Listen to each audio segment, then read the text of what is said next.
Solomon made a marriage alliance with Pharaoh, king of Egypt.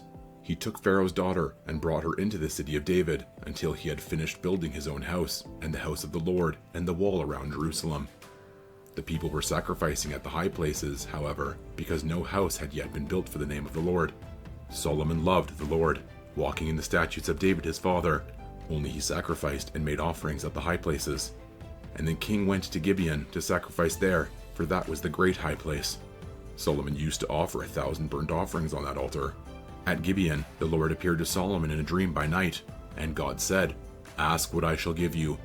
And Solomon said, "You have shown great and steadfast love to your servant David my father, because he walked before you in faithfulness, in righteousness, and in uprightness of heart toward you. And you have kept for him this great and steadfast love, and have given him a son to sit on his throne this day. And now, O Lord God, you have made your servant king in place of David my father, although I am but a little child. I do not know how to go out or come in. And your servant is in the midst of your people whom you have chosen, a great people, too many to be numbered or counted for multitude. Give your servant, therefore, an understanding mind to govern your people, that I may discern between good and evil. For who is able to govern this, your great people?" It pleased the Lord that Solomon had asked this, and God said to him, "Because you have asked this, and have not asked for yourself long life, or riches, or the life of your enemies, but have asked for yourself understanding to discern what is right, behold, I now do according to your word.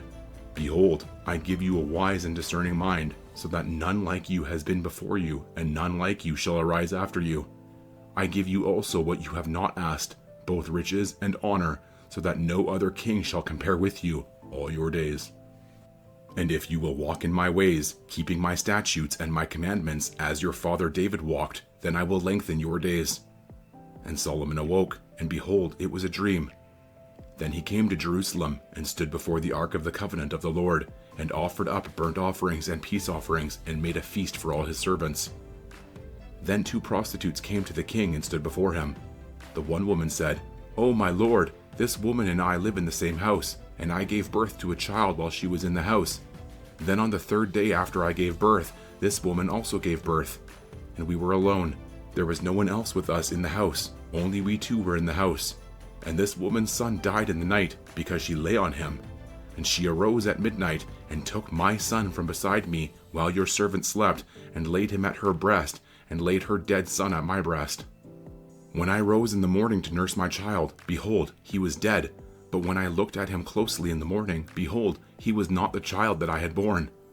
But the other woman said, "No, the living child is mine, and the dead child is yours." The first said, "No, the dead child is yours, and the living child is mine." Thus they spoke before the king. Then the king said, "The one says, 'This is my son that is alive, and your son is dead.' And the other says, 'No, but your son is dead, and my son is the living one.' And the king said, 'Bring me a sword.' So a sword was brought before the king. And the king said, 'Divide the living child in 2, and give half to the one and half to the other.' Then the woman whose son was alive said to the king, because her heart yearned for her son, 'O my lord, give her the living child, and by no means put him to death.' But the other said, 'He shall be neither mine nor yours. Divide him.' Then the king answered and said, 'Give the living child to the first woman, and by no means put him to death. She is his mother.' And all Israel heard of the judgment that the king had rendered, and they stood in awe of the king, because they perceived that the wisdom of God was in him to do justice. King Solomon was king over all Israel, and these were his high officials. Azariah, the son of Zadok, was the priest. Elihoreph and Ahijah, the sons of Shisha, were secretaries. Jehoshaphat, the son of Ahilud, was recorder. Benaiah, the son of Jehoiada, was in command of the army. Zadok and Abiathar were priests. Azariah, the son of Nathan, was over the officers.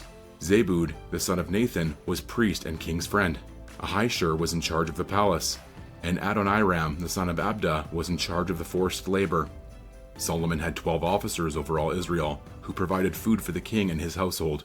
Each man had to take provision for 1 month in the year.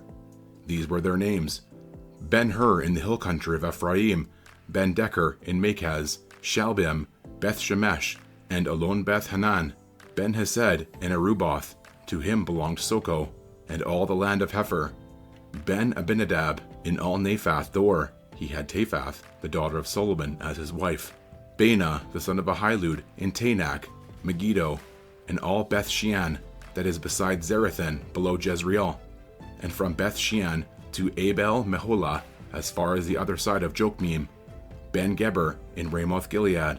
He had the villages of Jair, the son of Manasseh, which are in Gilead, and he had the region of Argob, which is in Bashan, 60 great cities with walls and bronze bars. Ahinadab, the son of Iddo, in Mahanaim. Ahimaaz, in Naphtali. He had taken Basemath, the daughter of Solomon, as his wife. Baana, the son of Hushai, in Asher, and Bealoth. Jehoshaphat, the son of Peruah, in Issachar. Shimei, the son of Elah, in Benjamin. Geber, the son of Uri, in the land of Gilead, the country of Sihon, king of the Amorites, and of Og, king of Bashan. And there was one governor who was over the land. Judah and Israel were as many as the sand by the sea. They ate and drank and were happy. Solomon ruled over all the kingdoms from the Euphrates to the land of the Philistines and to the border of Egypt. They brought tribute and served Solomon all the days of his life.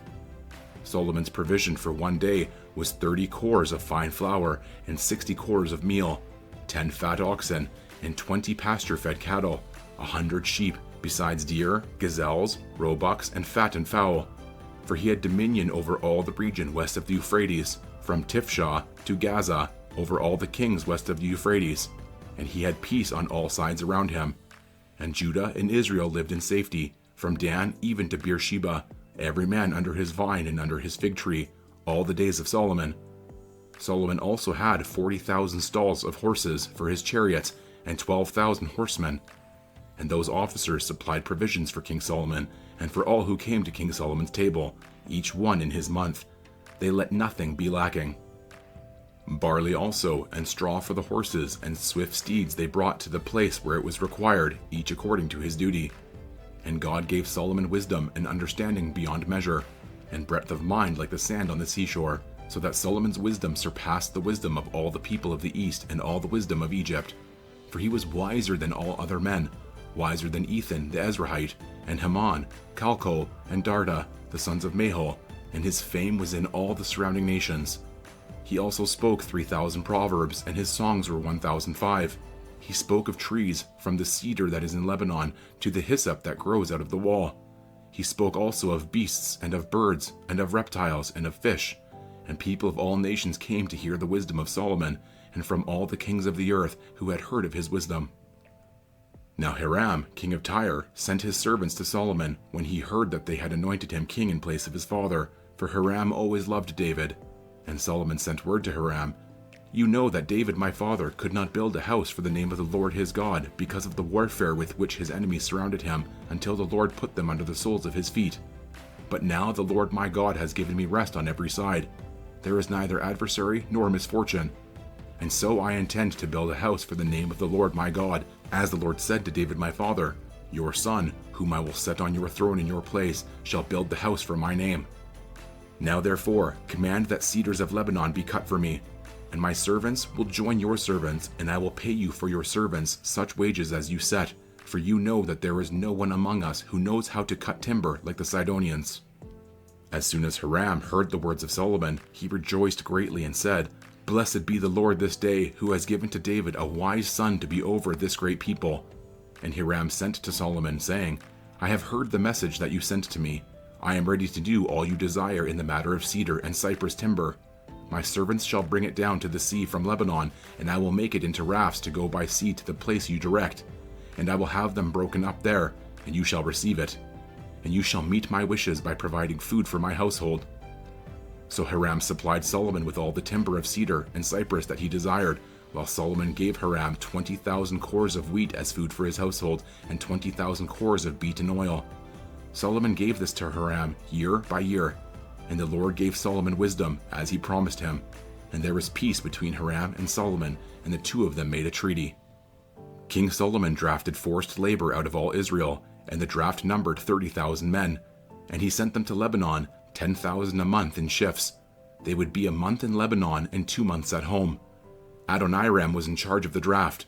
Solomon also had 70,000 burden bearers and 80,000 stone cutters in the hill country, besides Solomon's 3,300 chief officers who were over the work, who had charge of the people who carried on the work. At the king's command, they quarried out great, costly stones in order to lay the foundation of the house with dressed stones. So Solomon's builders and Hiram's builders and the men of Gebal did the cutting and prepared the timber and the stone to build the house.